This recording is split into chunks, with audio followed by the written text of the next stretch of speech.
بتاعتنا اهي، هنقيس كلام الشيخ على الكتاب والسنة، وافق فوق دماغنا، كلام الشيخ ما وافقش ما نقدسش الشيخ، وما نقعدش نربط امورنا كلها بمثل هذه الامور حتى لا نصطدم ببعض الكلام، وممكن يكون الشيوخ يعني مصيبين في بعض النقاط، وفي بعض النقاط جانبهم بعض الصواب.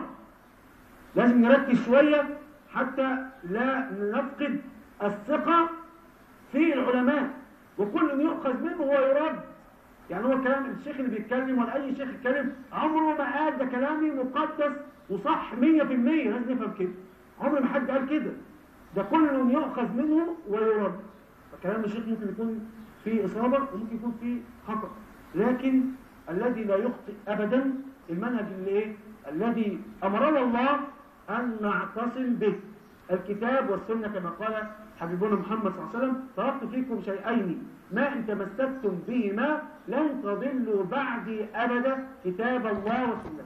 بس أنا عايز أقول حاجة، لازم يكون عندنا أمل، لا نفقد الأمل. لو فقدنا الأمل دي مصيبة، لأن فقدان الأمل يؤدي إلى اليأس، إلى خلاص الدنيا اسودت، خلاص مفيش، لا، الأمل موجود، لكن الأمل يتبعه عمل، الأمل يتبعه عمل. لابد أن نعمل، ولابد أن نستمر في طريقنا، ولا نلتفت إلى الذين يعرقلون طريقنا، حتى لو كانوا من بني جلدتنا، حتى لو كانوا من بني الصفوف الذين نحن معهم، حتى لو كانوا من بين الصفوف بتاعتنا، أرادوا يخزنونا، لا نلتفت، وسيروا على بركة الله تبارك وتعالى. وإن شاء الله مصر إن شاء الله بأمر كما يقول في كل الوسائل أو في أكثر وسائل الإعلام كده بخط العريض: مصر داخلة في نفق مظلم. إعلانات سبحان ربي. الرسول صلى الله عليه وسلم قال: بشروا ولا تنفروا، بشروا ولا تنفروا. ومين قال لك إنها داخلة؟ مضت أمور أكثر من ذلك بفضل الله على هذا الشعب، وتعدى وخطأ وتجاوز هذه المراحل كلها بفضل الله. فأبشروا فإن نصر الله آت. وإحنا مش عايزين نعيب على الناس اللي واقفة في التحرير، لا نعيب عليهم، وكذلك الذين لم يؤيدهم لا نعيب عليهم، فكل له وجهة نظر، ولكن مع الاحتفاظ بنصرة المظلوم. قال رسول الله صلى الله عليه وسلم: انصر أخاك ظالما أو مظلوما. قال يا رسول الله: عرفنا كيف ننصره مظلوما، فكيف ننصره ظالما؟